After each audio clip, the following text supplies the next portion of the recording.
Ayan, bonjour, nindinawe magani duk, nundanensi kwe indigo, mikinak din dudame, tawanish kona getting in dunjaba. And this is for my students. Hello, students. Yeah, Yes. they'll hear you while you're talking to Right. these guys too. A lot of people don't like to notice what's really going on with the climate, but it's pretty extreme already. One thing you might want to keep an eye on is with the materials through the Great Lakes Indian Fish and Wildlife Commission, because they're noticing we're going to have to pay attention for what shows up where, like specific locations with specific climate change issues, because we're seeing extreme reactions from the plants already. So I went from Fort Francis all the way to Thunder Bay and didn't see one stalk of wild rice. Oh my God. Because totally flooded out. So the wild rice, which we've depended on for thousands of years, is just not there. And now it's compromised all the way down towards the Mille Lacs area. So most of the tribes will not have white rice available to purchase. And then south in the Twin Cities is drought. So we've been watching, so there's no wild rice south, but for years now I've been watching a subspecies of wild rice coming up from the Prairie du Chien area. It's really tall wild rice, and it's made its way up to this area, to Prairie Island and Mystic Lake, so to the Dakota communities.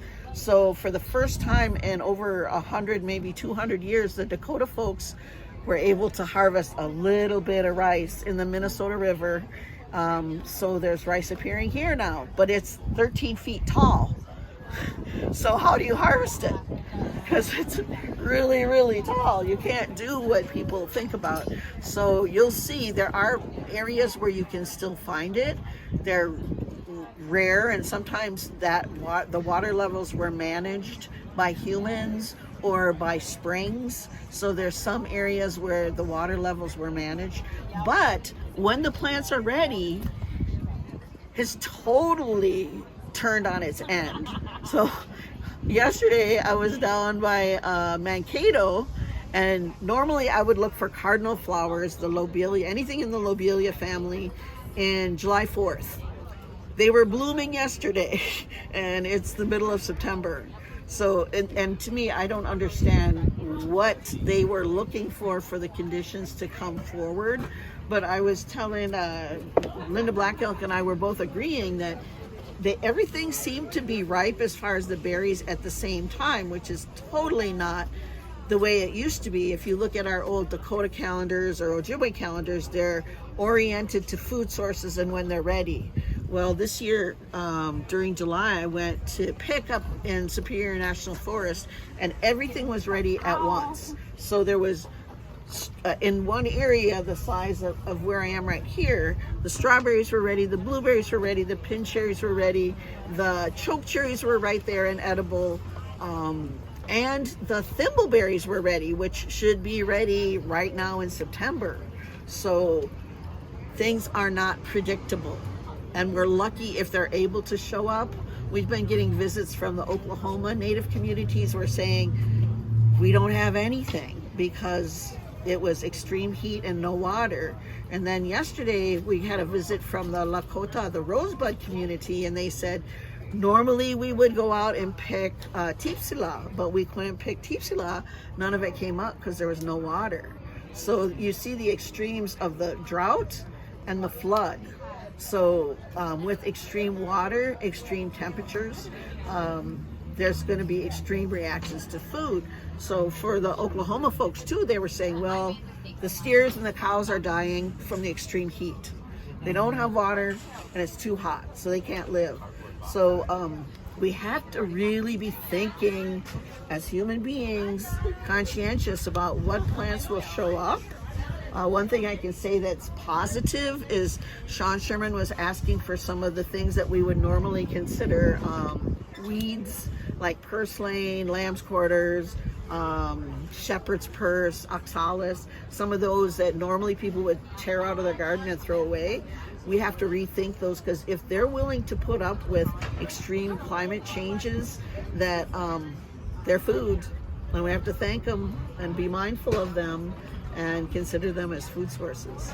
So these are things to remember, that back in the day, the elders that I remember would always say, thank your elders, put your tobacco down, put your food offerings down so they can come closer to us and stay with us. Because if we don't thank our elders, our food sources, our plants, our animals, they're going to leave us.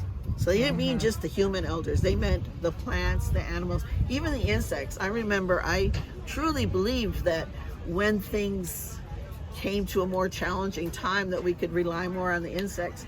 But you'll see there's real problems now with epizootic problems.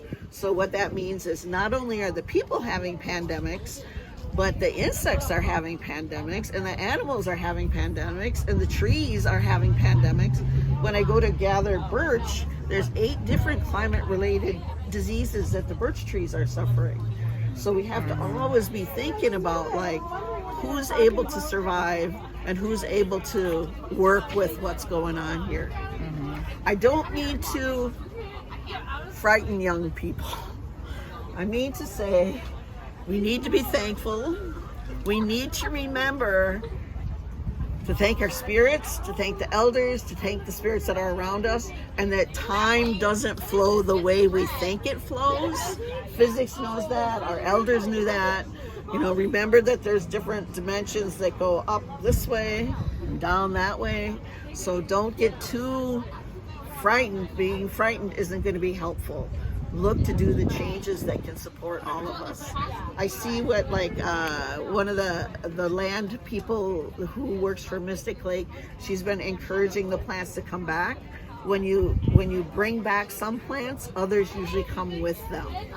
So when she brought back some of the plants that like the Teepsina was able, or Teepsina, yeah, it was able to come back to the Dakota communities, and they're seeing, oh, okay, with that come back other plants as well. So try to think of who's going to come, who's going to stay, and who can give their gifts. Okay. All right. Yeah. Miigwech. Yeah, miigwech, miigwech, miigwech, miigwech,